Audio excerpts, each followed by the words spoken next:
بسم الله الرحمن الرحيم.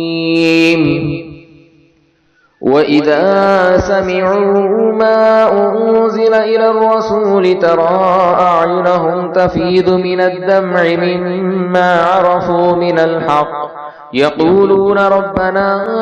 آمنا فاكتبنا مع الشاهدين. وما لنا لا نؤمن بالله وما جاءنا من الحق ونطمع أن يدخلنا ربنا مع القوم الصالحين. فأثابهم الله بما قالوا جنات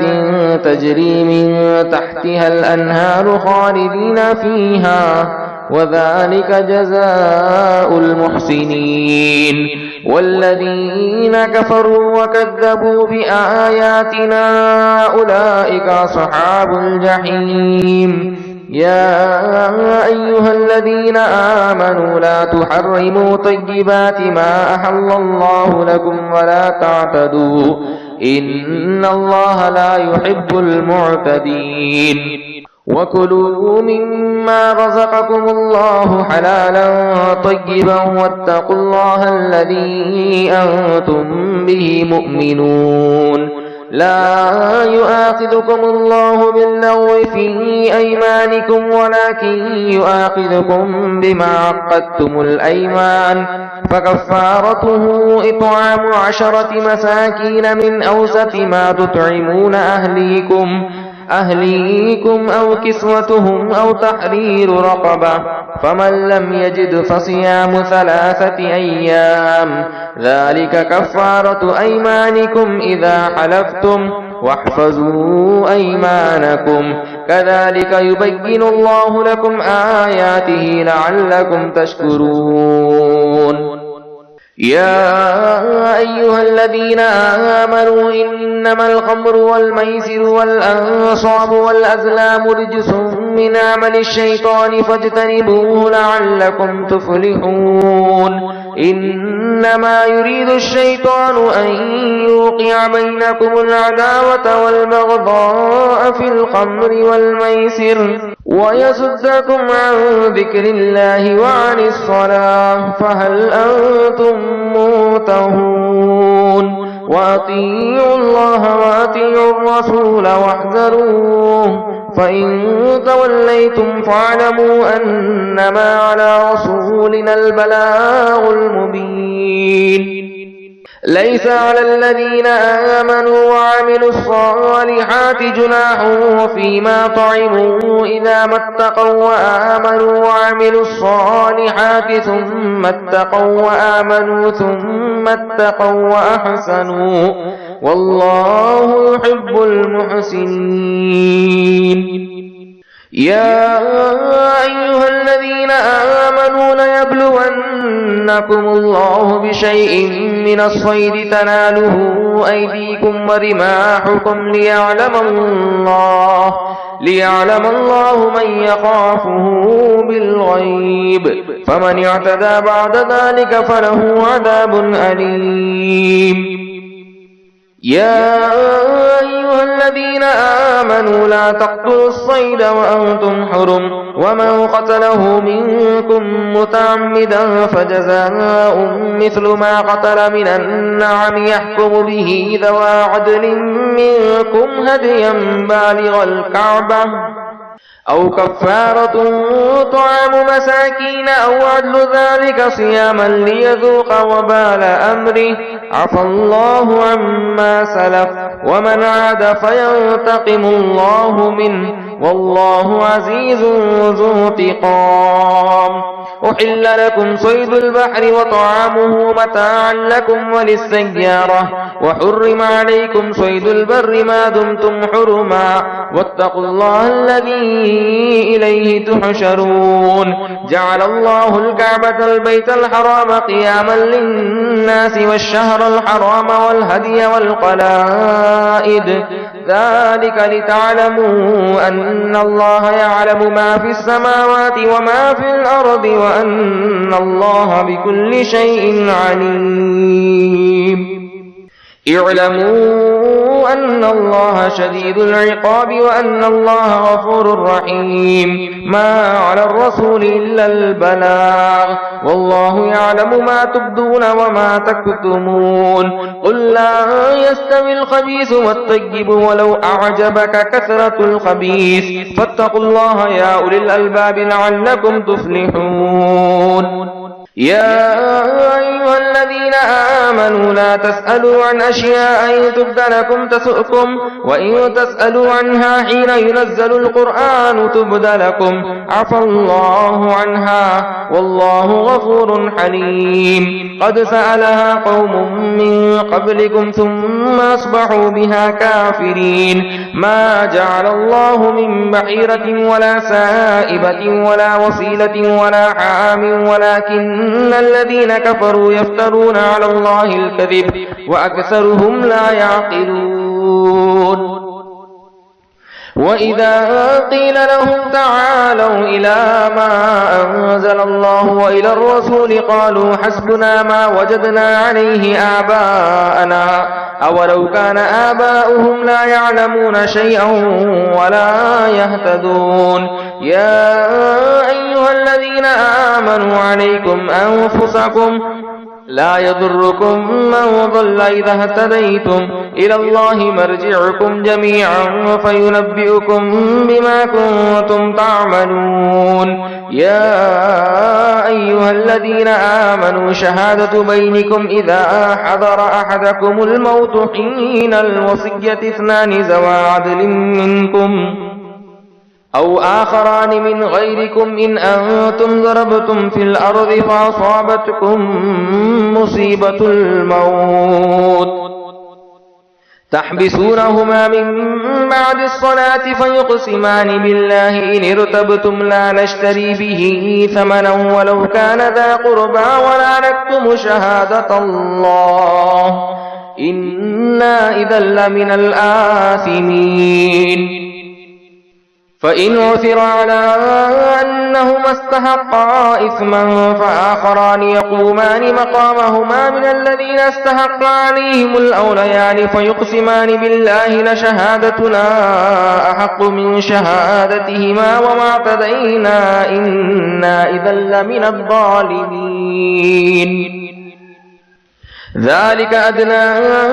أن يأتوا بالشهادة على وجهها أو يخافوا أن ترد أيمان بعد أيمانهم واتقوا الله واسمعوا والله لا يهدي القوم الفاسقين. يوم يجمع الله الرسل فيقول ماذا أجبتم قالوا لا علم لنا إنك أنت علام الغيوب. إذ قال الله يا عيسى ابن مريم اذكر نعمتي عليك وعلى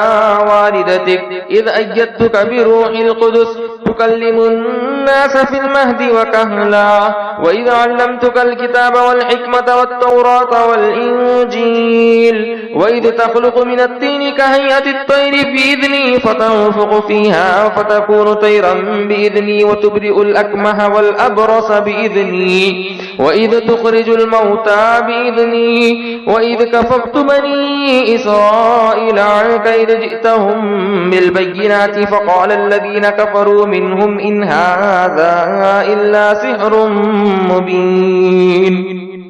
وإذا أوحيت إلى الحواريين أن آمنوا بي وبرسولي قالوا آمنا واشهد بأننا مسلمون. إذ قال الحواريون يا عيسى ابن مريم هل يستطيع ربك أن ينزل علينا مائدة من السماء قال اتقوا الله إن كنتم مؤمنين. قالوا نريد أن نأكل منها وتطمئن قلوبنا ونعلم أن قد صدقتنا ونكون عليها من الشاهدين. قال عيسى ابن مريم اللهم ربنا أنزل علينا مائدة من السماء تكون لنا عيدا لأولنا وآخرنا وآية منك وارزقنا وأنت خير الرازقين. قال الله إني منزلها عليكم فمن يكفر بعد منكم فإني أعذبه عذابا لا أعذبه أحدا من العالمين. وإذ قال الله يا عيسى ابن مريم أنت قلت للناس اتخذوني وأمي إلهين من دون الله قال سبحانك ما يكون لي أن أقول ما ليس لي بحق إن كنت قلته فقد علمته تعلم ما في نفسي ولا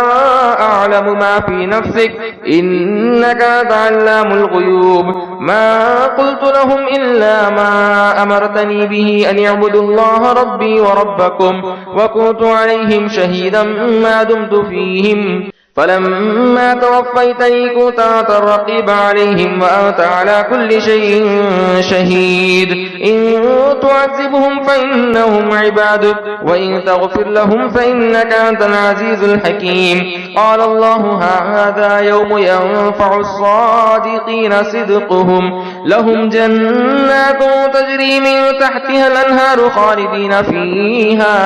أبدا رضي الله عنهم ورضوا عنه ذلك الفوز العظيم لله ملك السماوات والأرض وما فيهن وهو على كل شيء قدير. سورة الأنعام مكية. بسم الله الرحمن الرحيم الحمد لله الذي خلق السماوات والأرض وجعل الظلمات والنور ثم الذين كفروا بربهم يعدلون هو الذي خلقكم من طين ثم قضى أجلا وأجل مسمى عنده ثم أنتم تمترون وهو الله في السماوات وفي الأرض يعلم سركم وجهركم ويعلم ما تكسبون وما تأتيهم من آية من آيات ربهم إلا كانوا عنها معرضين فقد كذبوا بالحق لما جاءهم فسوف يأتيهم أنباء ما كانوا به يستهزئون ألم يروا كم أهلكنا من قبلهم من قرن مكناهم في الأرض ما لم نمكن لهم وأرسلنا السماء عليهم مدرارا وجعلنا الأنهار تجري من تحتهم فأهلكناهم بذنوبهم وأنشأنا من بعدهم قرنا آخرين ولو نزلنا عليك كتابا في قرطاس فلمسوه بأيديهم لقال الذين كفروا إن هذا إلا سحر مبين وقالوا لولا أنزل عليه ملك ولو أنزلنا ملكا لقضي الأمر ثم لا ينظرون ولو جعلناه ملكا لجعلناه رجلا وللبسنا عليهم ما يلبسون ولقد استهزئ برسل من قبلك فحاق بالذين سخروا منهم ما كانوا به يستهزئون قل سيروا في الأرض ثم انظروا كيف كان عاقبة المكذبين قل لمن ما في السماوات والأرض قل لله كتب على نفسه الرحمة ليجمعنكم إلى يوم القيامة لا ريب فيه الذين خسروا أنفسهم فهم لا يؤمنون وله ما سكن في الليل والنهار وهو السميع العليم قل أغير الله أتخذ وليا فاطر السماوات والأرض وهو يطعم ولا يطعم قل إني أمرت أن أكون أول من أسلم ولا تكونن من المشركين قل إني أخاف إن عصيت ربي عذاب يوم عظيم من يصرف عنه يومئذ فقد رحمه وذلك الفوز المبين وإن يمسسك الله بضر فلا كاشف له إلا هو وإن يمسسك بخير فهو على كل شيء قدير وهو القاهر فوق عباده وهو الحكيم الخبير قل أي شيء أكبر شهادة قل الله شهيد بيني وبينكم وأوحي إلي هذا القرآن لأنذركم به ومن بلغ أئنكم لتشهدون أن مع الله آلهة أخرى قل لا أشهد قل إنما هو إله واحد وإنني بريء مما تشركون الذين آتيناهم الكتاب يعرفونه كما يعرفون أبناءهم الذين خسروا أنفسهم فهم لا يؤمنون ومن أظلم ممن افترى على الله كذبا أو كذب بآياته إنه لا يفلح الظالمون ويوم نحشرهم جميعا ثم نقول للذين أشركوا أين شركاؤكم الذين كنتم تزعمون ثم لم تكن فتنتهم إلا أن قالوا والله ربنا ما كنا مشركين انظر كيف كذبوا على أنفسهم وضل عنهم ما كانوا يفترون ومنهم من يستمع إليك وجعلنا على قلوبهم أكنة أن يفقهوه وفي آذانهم وقرا وإن يروا كل آية لا يؤمنوا بها حتى إذا جاءوك يجادلونك يقول الذين كفروا إن هذا إلا أساطير الأولين وهم ينهون عنه وينأون عنه وإن يهلكون إلا أنفسهم وما يشعرون ولو ترى إذ وقفوا على النار فقالوا يا ليتنا نرد ولا نكذب بآيات ربنا ونكون من المؤمنين بل بدا لهم ما كانوا يخفون من قبل ولو ردوا لعادوا لما نهوا عنه وإنهم لكاذبون وقالوا إن هي إلا حياتنا الدنيا وما نحن بمبعوثين ولو ترى إذ وقفوا على ربهم قال أليس هذا بالحق قالوا بلى وربنا قال فذوقوا العذاب بما كنتم تكفرون قد خسر الذين كذبوا بلقاء الله حتى إذا جاءتهم الساعة بغتة قالوا يا حسرتنا على ما فرطنا فيها وهم يحملون أوزارهم على ظهورهم ألا ساء ما يزرون وما الحياة الدنيا إلا لعب ولهو وللدار الآخرة خير للذين يتقون أفلا تعقلون قد نعلم إنه ليحزنك الذي يقولون فإنهم لا يكذبونك ولكن الظالمين بآيات الله يجحدون ولقد كذبت رسل من قبلك فصبروا على ما كذبوا وأوذوا حتى أتاهم نصرنا ولا مبدل لكلمات الله ولقد جاءك من نبأ المرسلين وإن كان كبر عليك إعراضهم فإن استطعت أن تبتغي نفقا في الأرض أو سلما في السماء فتأتيهم بآية ولو شاء الله لجمعهم على الهدى فلا تكونن من الجاهلين إنما يستجيب الذين يسمعون والموتى يبعثهم الله ثم إليه يرجعون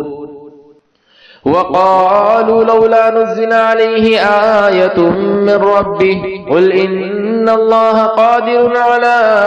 أن ينزل آية ولكن أكثرهم لا يعلمون وما من دابة في الأرض ولا طائر يطير يطير بجناحيه إلا أمم أمثالكم ما فرطنا في الكتاب من شيء ثم إلى ربهم يحشرون والذين كذبوا بآياتنا صم وبكم في الظلمات من يشاء الله يضلل ومن يشاء يجعله على صراط مستقيم قل أرأيتكم إن أتاكم عذاب الله أو أتتكم الساعة أغير الله تدعون إن كنتم صادقين بل إياه تدعون فيكشف ما تدعون إليه إن شاء وتنسون ما تشركون ولقد أرسلنا إلى أمم من قبلك فأخذناهم بالبأساء والضراء لعلهم يتضرعون فلولا إذ جاءهم بأسنا تضرعوا ولكن قست قلوبهم وزين لهم الشيطان ما كانوا يعملون فلما نسوا ما ذكروا به فتحنا عليهم أبواب كل شيء حتى إذا فرحوا بما أوتوا أخذناهم بغتة فإذا هم مبلسون فقطع دابر القوم الذين ظلموا والحمد لله رب العالمين قل أرأيتم إن أخذ الله سمعكم وأبصاركم وختم على قلوبكم من إله غير الله يأتيكم به انظر كيف نصرف الآيات ثم هم يصدفون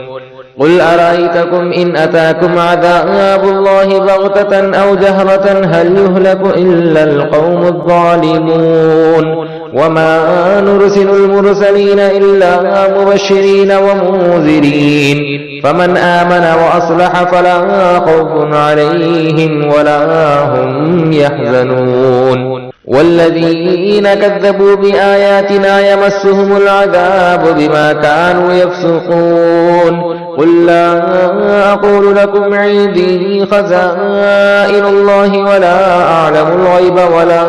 أقول لكم إني ملك إن أتبع إلا ما يوحى إلي قل هل يستوي الأعمى والبصير أفلا تتفكرون وأنذر به الذين يخافون أن يحشروا إلى ربهم ليس لهم من دونه ولي ولا شفيع لعلهم يتقون ولا تطرد الذين يدعون ربهم بالغداة والعشي يريدون وجهه ما عليك من حسابهم من شيء وما من حسابك عليهم من شيء فتطردهم فتكون من الظالمين وكذلك فتنا بعضهم ببعض ليقولوا أهؤلاء من الله عليهم من بيننا أليس الله بأعلم بالشاكرين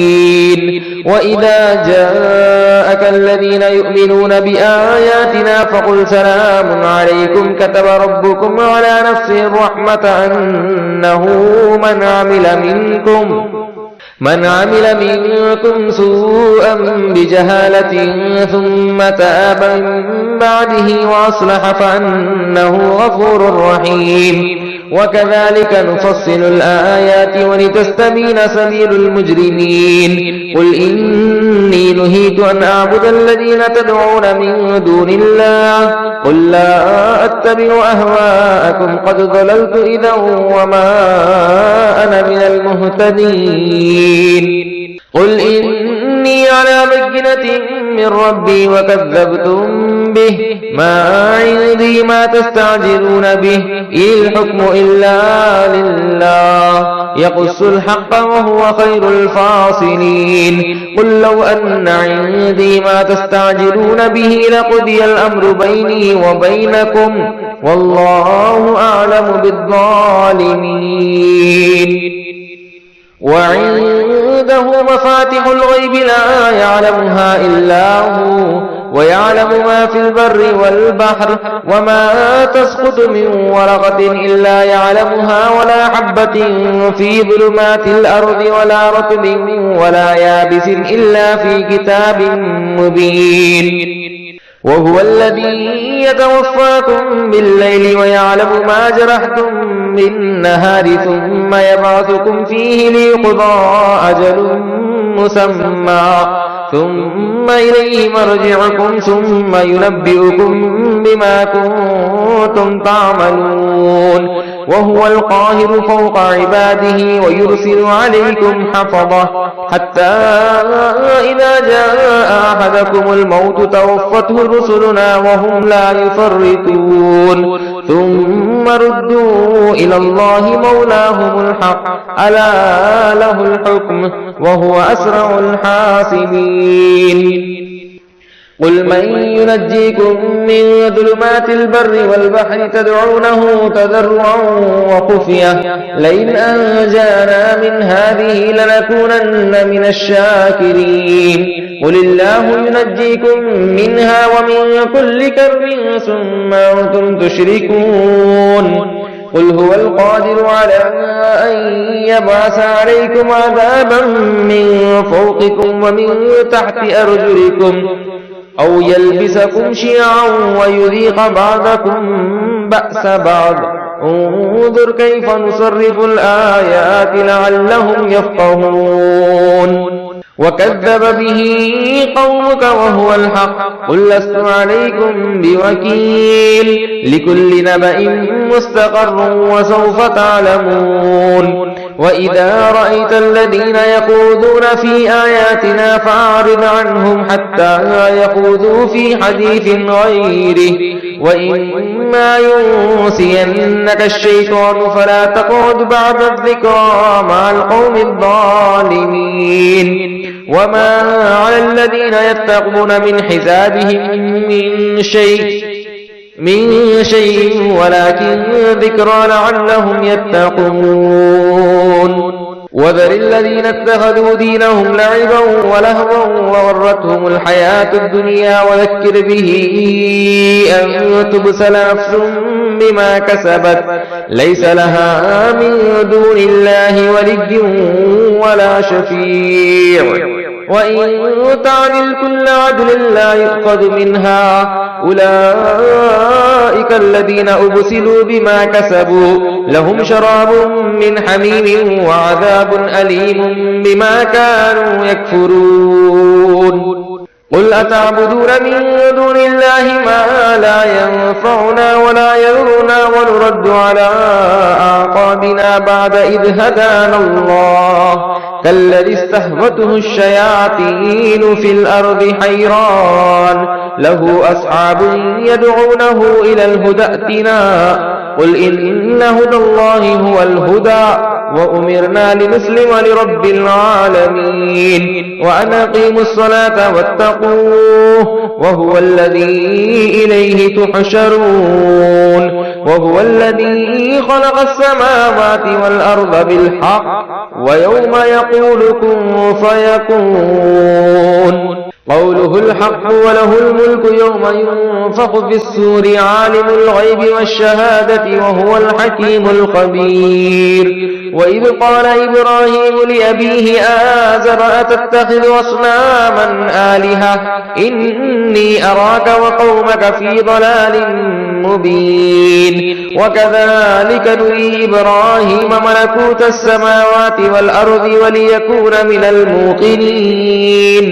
فلما جن عليه الليل رأى كوكبا قال هذا ربي فلما أفل قال لا أحب الآفلين فلما رأى القمر بازغا قال هذا ربي فلما أفل قال لئن لم يهدني ربي لأكونن من القوم الضالين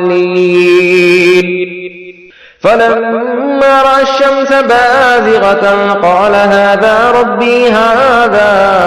أكبر فلما أفلت قال يا قوم إني بريء مما تشركون إني وجهت وجهي للذي فطر السماوات والأرض حنيفا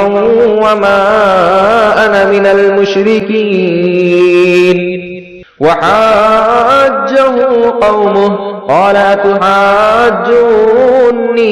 في الله وقد هدان ولا أخاف ما تشركون به إلا أن يشاء ربي شيئا وسع ربي كل شيء علما أفلا تتذكرون وكيف أخاف ما أشركتم ولا تخافون أنكم أشركتم بالله ما لم ينزل به عليكم سلطانا فأي الفريقين أحق بالأمن إن كنتم تعلمون الذين آمنوا ولم يلبسوا إيمانهم بظلم أولئك لهم الأمن وهم مهتدون وتلك حجتنا آتيناها إبراهيم على قومه نرفع درجات من نشاء إن ربك حكيم عليم ووهبنا له إسحاق ويعقوب كلا هدينا ونوحا هدينا من قبل ومن ذريته داود وسليمان وأيوب ويوسف وموسى وهارون وكذلك نجزي المحسنين وزكريا ويحيى وعيسى وإلياس كل من الصالحين وإسماعيل واليسع ويونس ولوطا وكلا فضلنا على العالمين ومن آبائهم وذرياتهم وإخوانهم واجتبيناهم وهديناهم إلى صراط مستقيم ذلك هدى الله يهدي به من يشاء من عباده ولو أشركوا لحبط عنهم ما كانوا يعملون أولئك الذين آتيناهم الكتاب والحكم والنبوة فإن يكفر بها هؤلاء فقد وكلنا بها قوما ليسوا بها بكافرين أولئك الذين هدى الله فبهداه مقتده قل لا أسألكم عليه أجرا إن هو إلا ذكرى للعالمين وما قدر الله حق قدره إذ قالوا ما أنزل الله على بشر من شيء قل من أنزل الكتاب الذي جاء به موسى نورا وهدى للناس تجعلونه قراتيس تبدونها وتخفون كثيرا وعلمتم ما لم تعلموا أنتم ولا آباؤكم قل الله ثم ذرهم في خوضهم يلعبون وهذا كتاب أنزلناه مبارك مصدق الذي بين يديه ولتنذر أم القرى ومن حولها والذين يؤمنون بالآخرة يؤمنون به وهم على صلاتهم يحافظون ومن أظلم ممن افترى على الله كذبا أو قال أوحي إلي ولم يوحى إليه شيء ومن قال سأنزل مثل ما أنزل الله ولو ترى إذ الظالمون في غمرات الموت والملائكة باسطوا أيديهم أخرجوا أنفسكم اليوم تجزون عذاب الهون بما كنتم تقولون على الله غير الحق وكنتم عن آياته تستكبرون ولقد جئتمونا فرادا كما خلقناكم أول مرة وتركتم ما خولناكم وراء ظهوركم وما نرى معكم شفعاءكم الذين زعمتم أنهم فيكم شركاء لقد تقطع بينكم وضل عنكم ما كنتم تزعمون إن الله فالق الحب والنوى يخرج الحي من الميت ومخرج الميت من الحي ذلكم الله فأنى تؤفكون فالق الإصباح وجعل الليل سكنا والشمس والقمر حسبانا ذلك تقدير العزيز العليم وهو الذي جعل لكم النجوم لتهتدوا بها في ظلمات البر والبحر قد فصلنا الآيات لقوم يعلمون وهو الذي أنشأكم من نفس واحدة فمستقر ومستودع قد فصلنا الآيات لقوم يفقهون وهو الذي أنزل من السماء ماء فأخرجنا به نبات كل شيء فأخرجنا منه قدرا نخرج منه حبا متراكبا ومن النخل من طلعها قنوان دانية وجنات من أعناب والزيتون والرمان مشتبها وغير متشابه انظروا إلى ثمره إذا أثمر وينعه إن في ذلكم لآيات لقوم يؤمنون وجعلوا لله شركاء الجن وخلقهم وخرقوا له بنين وبنات بغير علم سبحانه وتعالى عما يصفون بديع السماوات والأرض أنى يكون له ولد ولم تكن له صاحبة وخلق كل شيء وهو بكل شيء عليم ذلكم الله ربكم لا إله إلا هو خالق كل شيء فاعبدوه وهو على كل شيء وكيل لا تدركه الأبصار وهو يدرك الأبصار وهو اللطيف الخبير قد جاءكم بصائر من ربكم فمن أبصر فلنفسه ومن عمي فعليها وما أنا عليكم بحفيظ وكذلك نصرف الآيات وليقولوا درست ولنبينه لقوم يعلمون اتبع ما أوحي إليك من ربك لا إله إلا هو وأعرض عن المشركين ولو شاء الله ما أشركوا وما جعلناك عليهم حفيظا وما أنت عليهم بوكيل ولا تسبوا الذين يدعون من دون الله فيسبوا الله عدوا بغير علم كذلك زينا لكل أمة عملهم ثم إلى ربهم مرجعهم فينبئهم بما كانوا يعملون وأقسموا بالله جعل أيمانهم لئن جاءتهم آية ليؤمنن بها قل إنما الآيات عند الله وما يشعركم أنها إذا جاءت لا يؤمنون ونقلب أفئدتهم وأبصارهم كما لم يؤمنوا به أول مرة ونذرهم في طغيانهم يعمهون صدق الله العلي العظيم